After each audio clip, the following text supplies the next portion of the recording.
Hello everyone and welcome to this special Facebook Live broadcast coming to you from Waterstones Piccadilly in London. My name is Will Rycroft and today I get to speak to two authors who have spent the last few years shredding the nerves of their readers with their blend of psychological crime thriller. I'm talking about Clare Mackintosh and Ruth Ware, but just to prove that this is a live broadcast, I can show you that we have just Ruth Ware here at the moment. Hello, Ruth. Hi.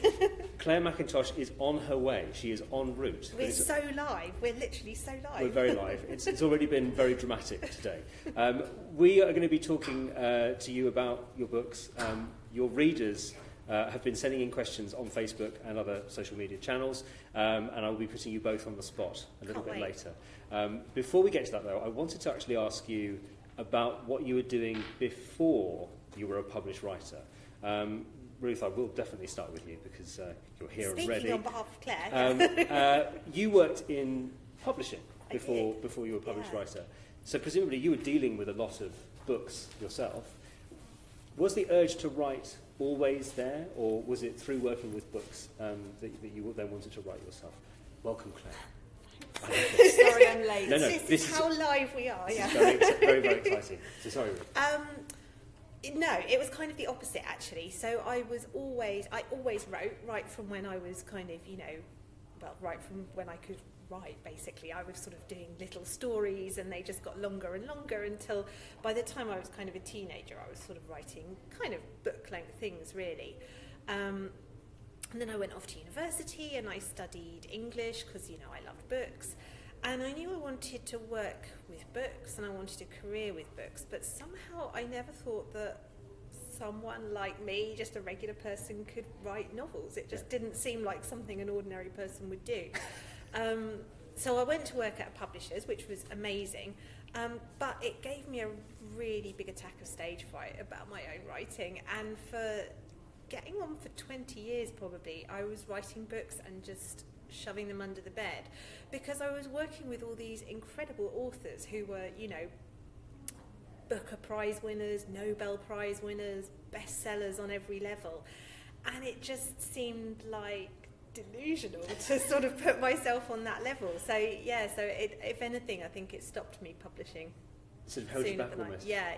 I was too scared basically. What was the thing then that made the switch, that made you sort of have the confidence to put pen to paper? I think it was two things. One was that I wrote a book I just couldn't bear to shelve. On some level I knew it was better than what I'd written before.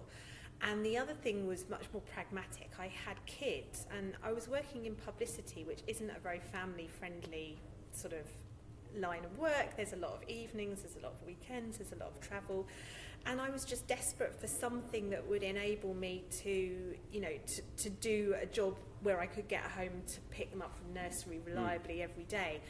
And also, I think I knew on some level that the way I was writing at the moment was for selfish reasons, basically, and I just didn't have the time to do my own thing anymore.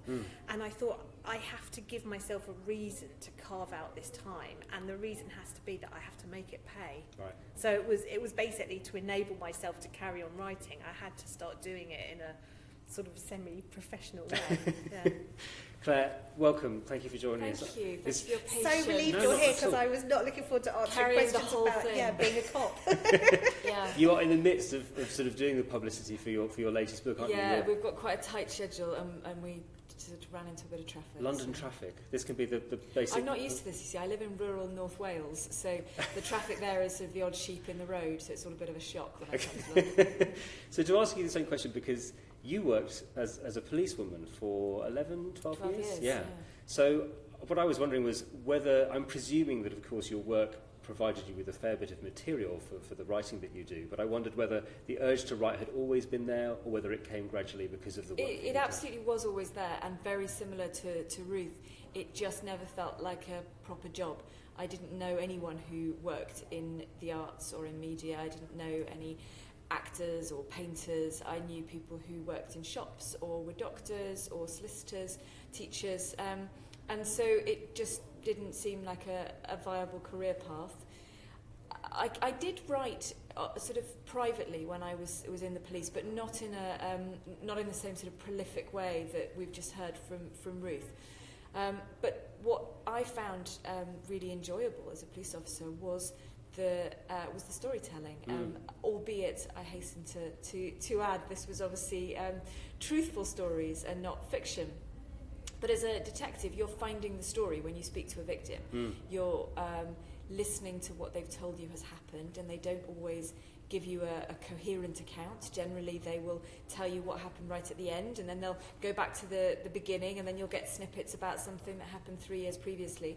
And what you have to do when you're writing their story is firstly put those events in an order that makes sense to a reader, but secondly, find the words that gives that give that person a voice, because you're telling their story, not yours. Right. And so actually a good detective, a good police officer isn't using words like, proceeding in a northwesterly direction.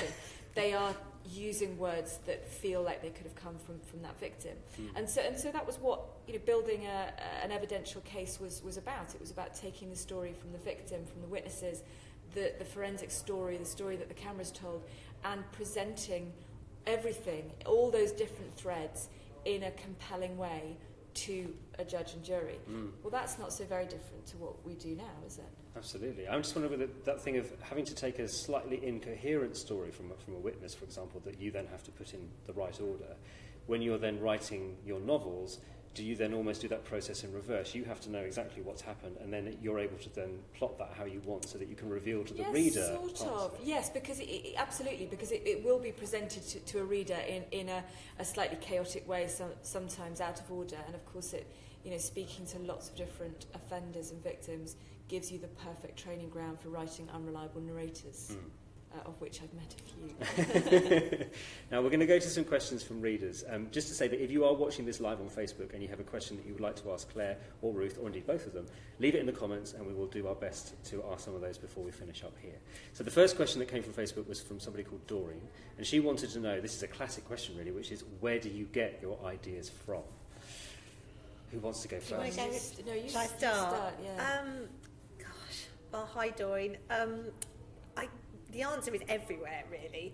It could be conversation in a supermarket that you overhear, or, when you're out at a restaurant and you look over at the next table and you think, God, that couple has a really weird dynamic. I wonder what's going on with them. Or, stuff that's happened to you, or movies that you've seen, or books that you've read where you think, I don't know, I don't feel like that person would have done that. I feel like I would have reacted very differently. It literally almost anywhere. But I think the problem really isn't, for me anyway, I'm sure this isn't true for all writers, is not finding ideas. It's finding an idea that's kind of solid and can be developed into a story. And I think of it as a bit like sort of panning for gold. You get these little glints of things that could be something.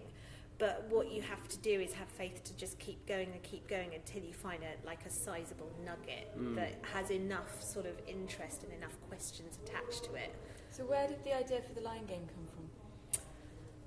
Well, that was a real kind of mix of things. So the core of it, I think, came from when I was writing In a Wood, and one of the early reviews said that it did for female friendship what Gone Girl did for marriage, which anyone who's read Gone Girl will know that is it's a pretty toxic marriage. And on the one hand, I was hugely pleased because I love Gillian Flynn, and any comparison to her in the same breath was brilliant. But on the other, I suddenly felt incredibly guilty for all my female friends who got me through some hideous things in my life, and have really kind of made me into the person I am today in a lot of ways and supported me.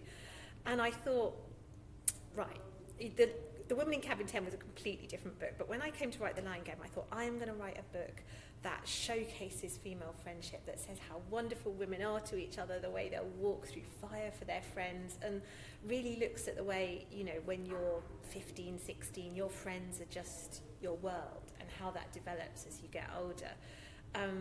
And I think I did do that, but being a crime novelist, it did sort of end up in something a bit darker. But then that's true to life, isn't it? That actually it's not always perfect. There's often a little bit of an undercurrent between even good friendships. Yeah, no, exactly. And I think as crime writers, we hone in on the conflict and the complexities and the sort of the difficulties in life. But yeah, I mean, I think genuinely the women in The Lying Game are, they are true, firm friends, and they're going to be that for a long time. How about you? What about your...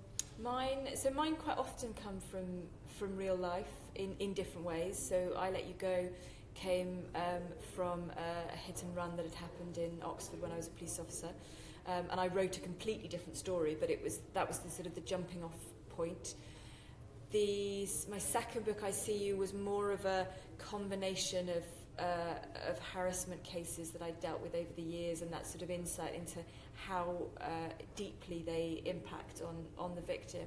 But mostly that stemmed from spending time on the London Underground, which is a place I hate, and I always feel really quite love the Underground. It's so kind of I find it so claustrophobic, and I particularly hate that rush of warm air that comes down the tunnel when a train's coming. I can't tell you how much I hate that. So a lot of that book was sort of standing on platforms, looking at commuters doing the same thing stressed all the time. With Let Me Lie, it was a real life news story, but I can't say which one it is, because if I told you the case, then you'd possibly be able to work out a little bit of what happens. But that was a question of taking that article, that true case, and thinking, I wonder what happened on this side of the coin, and I wonder how that person felt about it that we've not heard from in the story.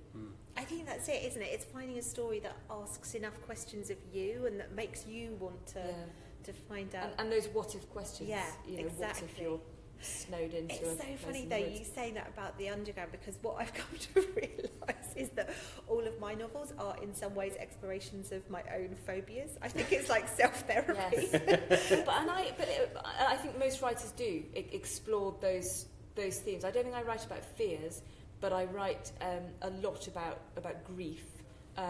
Oddly, not in my second book. I wonder if there's like a middle child syndrome. You mentioned that yours is slightly different. Yeah. But I explored grief in my first. I talk a lot about grief in Let Me Lie, and I think that's partly a sort of personal, cathartic process. Yeah.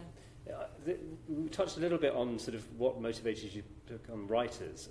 Our next question comes from someone called Pankaj, who asks, what motivates you to write fiction? And it's particularly interesting, I think, for you, Clare, because, of course, you are drawing on real-life cases often. But what is it that makes you want to fictionalise those rather than, say, for example, to write true crime books? That's a really, really interesting question. I think because fiction is often more interesting, and so I was thinking about all the sort of criminal masterminds that we read about and how incredibly clever they all are. And then I was thinking about how few of the criminals I met as a police officer who actually were very clever, that actually most crimes are very, very dull and most criminals are not particularly bright. And so to a certain extent, I don't think it would make great reading. But also because I suppose selfishly, I want to explore the things I want to explore, and so writing fiction gives me complete control over what's going to happen, over the characters.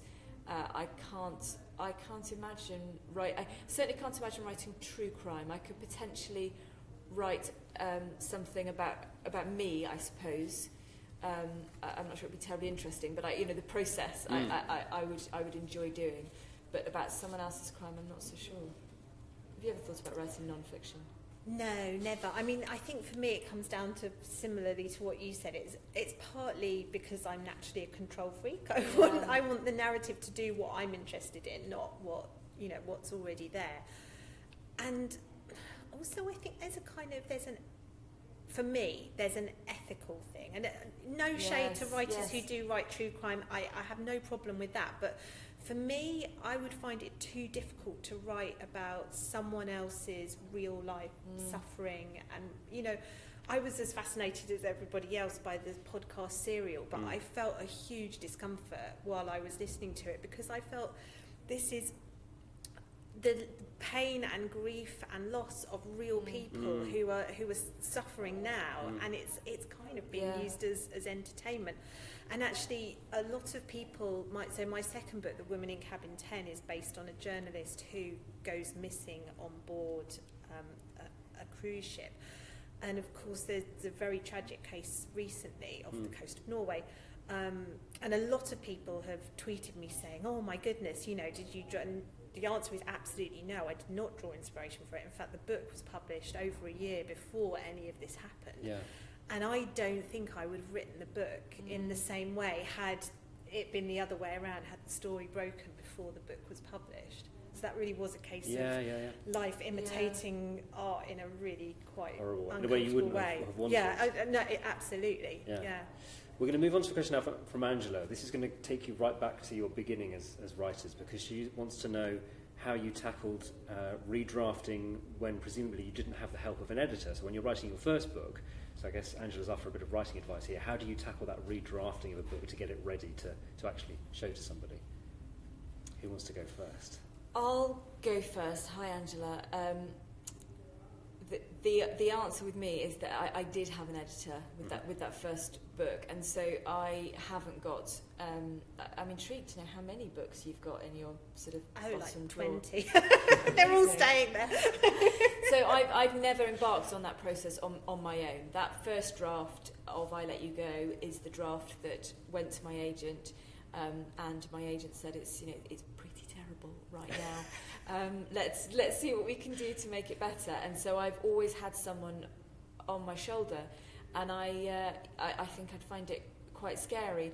But there are some really brilliant writing resources out there. There are some great books, and there are lots of. I mean, I always direct people towards the Writers and Artists Yearbook, because nowadays it's so much more than just a directory of publishers and agents. There are some amazing articles in there about editing and the publishing process and characters and all sorts. So it's a great place to start if you're new to writing.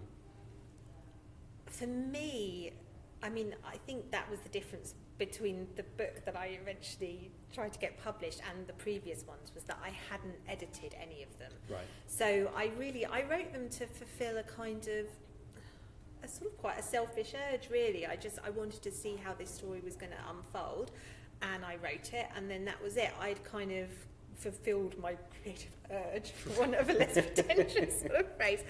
And it was only when I really started to think, right, I need to make money out of this, I need to take it seriously, that I realised, actually, do you know what, maybe I'm going to have to edit this. So that was, and I realised that while I knew quite a lot about how publishing worked, I didn't know the first thing about how editing worked. So at first, obviously, I did the classic mistake of just basically reading it through, correcting the spelling mistakes and going, okay, I've edited it. and that's what I thought editing was. Yeah, that when turned out not to be the case. Yeah. And then I sent it to a couple of my really good friends who I was at school with, both of whom were the kind of women who I knew if I went clothes shopping with them and I tried on a dress and said, do you think this looks really good? They would go, no, it really doesn't. Do yourself a favour, do not buy that. And I think you can't give it to your most supportive friend. You have to give it to someone who knows you well enough to be able to do the tough love and say, do you know what, frankly, this seems really boring. And then I joined an online writers group, which doesn't exist anymore, but there's millions of other ones out there, or great real life versions. And oddly enough, what I found there was, it wasn't the feedback on my work that I found useful, it was the giving feedback on other people's work, because it taught me to read critically. And it is amazing the number of times you read something in someone else's work and think, God, that really goes an irritating tick, or this bit isn't working. Then you go back and you find it in your own work. And it wasn't until I'd critiqued a number of manuscripts for other people that I became a good self-editor. And that, I think, was really, Yeah, and of course you can do that with your favourite books. You can read a crime novel and love it, and then go right back to the beginning and work out why you loved it. Yeah. And if you've got why you didn't love it, why which you didn't can love be it, just as absolutely. valuable. Yeah. You've got the discipline to read something several times, perhaps once just looking at character. You know, how does this author write character? Does this character feel real to me? If not, why not? If so, why? Where was I bored? Why? Yeah, marking up, you know, I'm bored in this chapter. I don't understand what's going on. Yeah, and those sorts of questions are great. If you are going to give your work to someone else to critique, then being specific is really helpful. So not just saying, what do you think of that? Because it is too easy for them to just come back with, yeah, it was great. But to say, can you mark for me where you got bored? Can you mark for me where you guessed, you know, who the murderer was? All these really specific questions. Tell me which character stood out and why. And you'll get much better feedback than just waiting for their sort of unguided critique. Yeah. One of my editors actually does this amazing thing where I'd never had it before or since with another editor, where she marks off one side of the page, and as she's reading, she puts, here's what I think is happening. And it is so useful because it really does tell you, have I misled you correctly? Are you just going up a total blind alley? Have you guessed what's going? It was fascinating. I've never seen anyone do that before. It's really useful, isn't it? I've just had a reader do that. So the book's out now, and so it's sort of not part of the editing process. But she just she sent me a message and a photograph of a piece of paper where she put page numbers with, this is what I think's going on, and it was really, really interesting to see the sort of the reader part. Yeah, I'm totally suspecting him right now, and now I'm thinking I might have so and so wrong, and it was... But that's part of, when I'm plotting my books, I always have a section for the what I call the reader journey, and so I'll have what's actually happening, and then I'll have what I'm expecting or hoping the reader is thinking during this process. Well, I know we've had this conversation before, and I know we have very different approaches. Which just goes to show there's no one way of you doing have it. to write the way that works for you. Yeah. And actually, not every book wants to be written in the same way as what I've found. Some of them want to be plotted. Some of them go right off on a tangent, and you sort of have to embrace that. And Fantastic. some of them require a hell of a lot of work after the event. Yeah, Angela, that was a really good question, so thank you for asking, and I hope you got a good answer there. We have another question here which is to do with the types of writing that you do. Drake, I'm really hoping this is Drake, the musician and rapper, but I'm suspecting it's probably Could not. be a crime fiction fan. It could be. He wants to know whether you are working on or might have plans to write short fiction as opposed to novels. Any sort of plans to write short stories?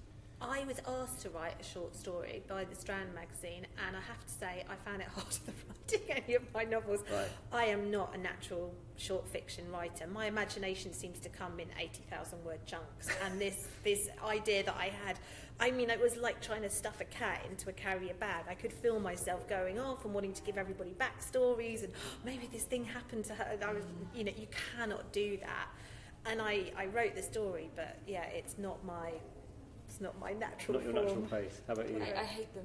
I absolutely hate writing. Reading or writing? No, I love reading short stories. I find them incredibly difficult They're to write. so hard to plot, aren't Yeah, they? They're really, hard to really plot, hard. Particularly hard to write. crime. I find I can write a slightly more sort of literary short story that's more about a moment in time. What I can't do is write a sort of a neat, looped beginning, middle, end story with a little twist in the tail. I'm in awe of people that do. And if I come up with an idea that I think is good enough for a short story, then I probably want to try and develop it into a book. I sort of, occasionally I have ideas and I think I don't really want to waste that on a short story because it could potentially be a novel. So no, I have to say, if I'm ever asked to write short stories, I invariably say no, it is not my thing. I have to say, I think there's a real prevailing idea that writing short stories is a good apprenticeship for writing a novel. I don't think it's true at all. I don't think it's a bit like saying you need to be a sprinter before you can be a marathon runner. Right. They're just not the same skills. Yeah.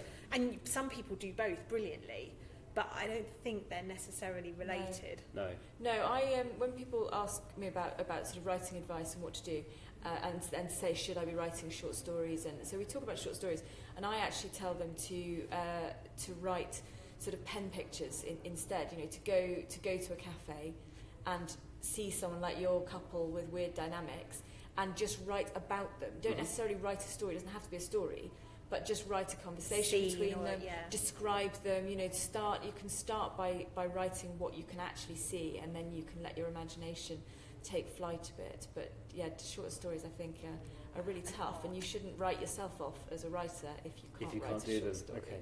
Good question again, Drake. I'm afraid you're going to have to hold your breath for a short story collection, or maybe don't hold your breath. For a long time. Move on to a question now from Rita, which is taking us away from writing slightly. She wants to know if you ever get overwhelmed by fans tagging you in their social media posts, or is it just a question of like... the most perceptive question I've ever been asked in an interview in the last 3 years. I'm very caring of you to ask it, Rita, quite frankly. That's so lovely. Yes. Is it a bit much? You just a lot of notifications, presumably. Well, there's so much to unpack there. So firstly, it's really, really lovely talking to readers on social media, and I wouldn't be on social media if I didn't like talking to readers, and so I don't want to put anyone off at all. It's really nice. There are times when you're tagged in conversations that perhaps you don't necessarily want to be tagged in. So let's talk about reviews very, very briefly. I'm very comfortable with people writing bad reviews of my books. I'd obviously prefer it if they wrote good ones, but life would be very dull if we all liked the same books. I don't think there is a particular need to seek out the author to tag them in that bad review, because it's a little bit like running after me in the street, tapping me on the shoulder, making me turn around and then saying that coat you're wearing really doesn't suit you. There's just no need for it to happen. No. So don't do that. Yeah, basically everything that Claire said, I completely agree. And the ones that I find really difficult as well are when people post on Twitter saying something like, has anyone read this book? And then tag me and say, what do you think of it? And then you sort of cringe because you'll be tagged in all the answers. It feels like eavesdropping, and I love that people read my books and contact me and give me their opinions, and I love chatting with people. So please, nobody stop doing that. But it can be. I think we're maybe all guilty of forgetting sometimes that people behind the social media accounts are real people, and it's a problem that extends. It's not just writers, it's celebrities, it's politicians, it's normal people, that's why we have such a problem with cyberbullying and young people hiding behind social media accounts, and it's not even young people, it's fully grown people as well. We just need to stop and think about, would I say how would I feel if someone to their face, and how would they feel if they said it to me? Yeah. And also, the other thing that is sometimes a bit sad is that, the more I've found this, the more my Facebook following grows and the more my Twitter following grows, the harder it is to reply to everyone. And I want to have those conversations, and you feel so guilty when you see, people, but there's only so many hours in the day, and I have to write my books, and so please, if you have ever tweeted me or got in touch and I have not replied, please believe it's not because I didn't see it or care it or didn't want to. I know, that's the thing. You sort of want to have almost just a sort of a blanket response that says, I read everything and I appreciate everything. I would just like a clone, actually, a clone of me, one person to do the writing and one person to do everything else. I feel the plot of a new novel coming up. Very good. Thank you for that question. We're going to move on now to a question from Janine, who wants to know which part of the book you find the most difficult to write. I suppose this may be different for different books, but is there a particular thing that is difficult with the book? I think for me, the beginning is always difficult because I guess similarly for Clare as well, but we both write standalones. And so you're almost kind of required to reinvent the wheel every time you write a book. You need a new character, you need a new voice, you need a new setting. So there's a hell of a lot to to draw together in a short amount of time. And because of the way I work, which is usually a book a year, I have to start writing the current book while I'm editing the previous one, which is a little bit like trying to sing one song while you're listening to another one on your headphones. It's a really sort of strange dissociative process, editing one voice and trying to hear what another character is saying to you. But that's also the part that I love the most, because it's the part when the book has all the possibilities. And Sadie Jones, who wrote The Outcast, had this brilliant phrase for it where she said, in your head the book is a cathedral and on the page it's a garden shed. And it's so true, but at the beginning is the point at which it could still be a cathedral. You could build this cathedral on the page. Every book has different low parts, and 30,000 words is quite a reliably tough bit, I find. What about you? Yeah, the middle. Hate the middle, which, depending on how short my first draft it comes out, so my finished books are about 115,000 words, but the first draft might only be 75, and so that middle could easily come at 30,000 words. So somewhere between 30,000 words and 60,000 words, I will plunge into the depths of despair that this book is an absolute pile of rubbish, that it's not going anywhere. I have this feeling that I'm sort of swimming in jelly and not able to put anything together. It's ghastly. I am right now at 47,000 words in book 4. And that makes me feel quite jealous. I'm only at 5,000. I probably shouldn't say that because yes, my editors want to. But we know full well from previous discussions that you will get to the end before me, you see, because we work in very different ways. And I throw a lot away after my first draft, so this is very much sort of... I throw maybe 70% of what I'm writing in the first draft. That makes me feel quite ill. I think I'd probably throw away maybe 5,000 words over the course of a whole novel. But a lot just doesn't get written. So a lot I'll write something and then delete it, and then write it and delete it, and write it and delete it.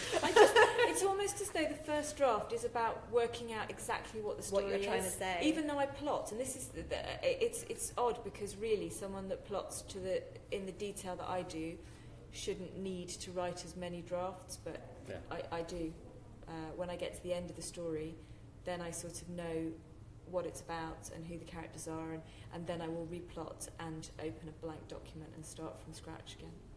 So the answer to the question, which is the most difficult part, is all sounds all quite of it. difficult. Yeah, there we go. We have a question here from Paige, and she wants to know which of your characters you most relate to and why. Good question. Which is a very good question. Good writerly name as well. Yeah. I think all of them. I know that's a real non-answer, but when people talk about creating characters, I sort of liken it to creating like a sort of zombie voodoo doll type, sort of Frankenstein's monster, where you get a little bit of this person and that. I would never put a person in a book, like I'd never put a friend in a book or anything, but I do put characteristics, people I've seen, perhaps friends I have, bits of me, you know. But the thing that gives that character life is the part of you that you put in there, and all my characters are me to some extent, even the psychopaths and the bullies and you know. Is there one that I relate to? I think it's probably usually the character that I'm writing at the moment, because they're the one that's most in your head and you're most in their skin. But they've all got different bits of different characteristics. I don't know. How about you, Claire? I think probably Jenna in I Let You Go, partly because she was the first character I wrote, and I think there's a tendency to be slightly more autobiographical with your first character, and also because she was a woman who'd experienced the loss of a child, which was something I had, and so a lot of her emotions are mine. Just to finish off, we have a question here from Sarah, and this is to help us tie things up. It's all about pacing. How do you get the pacing of a thriller right, and how do you know when you've got it right? You both mentioned that you're sharing it with your editor, and they will help you with that. But when you're writing it, how do you work on pacing so that you know that the reader is going to be sitting there with heart hammering? Do you want to go? So for me, because I'm a plotter, that a lot of that happens in the plotting stage, and I do that plotting stage both at the beginning and also before I start editing. So it's an ongoing thing. I mark out, I have a big sheet of wallpaper paper horizontally, and I mark out, sort of looks a little bit like a bar chart, I suppose, the timeline, and I have my post-it notes with what's happening in these scenes, you know, key events, and I put them out on my chart, and if I've got different points of view, I've got different colours, so I can see. And if it's a moment of sort of high adrenaline, then it goes up high, and if it's not, then it goes low. And what I should end up with is a roller coaster. Okay. Because when you go on a roller coaster, if you were up high all the time, that would not be very exciting, and equally if you were down there it wouldn't. What makes it exciting is the contrast between the ups and the downs. And so I literally, I'm looking for a visual confirmation that my book is a roller coaster, and if it's not, then I'll tweak it till it's in the right place. That's fascinating. I have a vision of you now, a bit like in a sort of police station with the stuff all marked out on the plan like that. But that's a very well worked out plan. Yeah. How about you, Ruth? How does it work for you? I'm in no way as organised as Clare, maybe because my background is not in, you know, anything that involves wall charts or kind of. So I plot a bit, but mostly I consider myself very overplanned if I've written 2 sides of A4 about what this book is going to be about, and I don't have post-its, I don't have index cards, I don't have rolls of wallpaper. So mostly it's all up here, and I guess this is maybe partly why I don't write out of order. Lots of writers write scenes and then they stitch them together. But for me, I have to begin at the beginning and I have to write in the order you read it in the book. And my first book has 2 timelines, a present timeline and a past timeline. And I'm often asked if I wrote one first or if I plotted it out. And the answer is no. I wrote it as you read it. And for me, that's how I know. Right. That's how I have to go through the same journey that the reader will go through. And I have to be, hopefully, scared when the reader is scared and tense when the reader is tense. And if I'm not going through it at the same sort of sequence and the same pace, I don't know if the book's working or not. But obviously I'm doing it a lot more slowly because it takes a year to write a book, and I hope it doesn't take a year to read most of my books. The funny thing is, I think probably if you plotted my books on a graph, it would end up with something very similar. I'm sure you would end up with a roller coaster. And that, you know, again, for aspiring writers, it's quite a useful exercise to do, to plot out a book and to do that and to see how the roller coaster works and what's happening at, you know, exactly halfway through. Even if it's book. not your book, or just even more so if it's not your favourite book. And yeah. And I think this is why one piece of advice I always give to aspiring writers is you have to write lots, but you have to read lots as well. You don't necessarily have to read while you're writing because some people find that very distracting. But I don't think I know any writers who have not been voracious readers at some point in their life, even if they're not doing it right now. And I think it's because you get a really kind of bone deep appreciation and knowledge of the shape of a book, of what should be happening at different parts. And most books, if you plotted them out, it would be, as Clare describes it, would be an up and down with a peak probably about 2/3 of the way through, then a trough, then another peak right at the end. You want a series of kind of ascending sort of crises. And you have to have read a lot of books to watch how other people do that and to get a sort of feel for. Ultimately, you don't know. You know, you rely on your editor saying, this bit drags, or we need a bit more of an up here, or I don't know, I didn't understand this bit. But yeah, I think the core of it has to come from... Needing to read books is an idea that I can definitely get behind, obviously.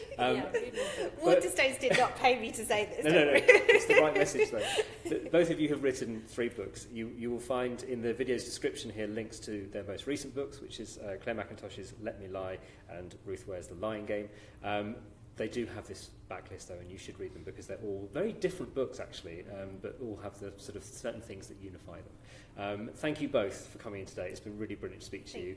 Thank you to all of you for sending in your questions. We really appreciate it. Do make sure you keep following Waterstones wherever we are, because there will be more special interviews like this in the future.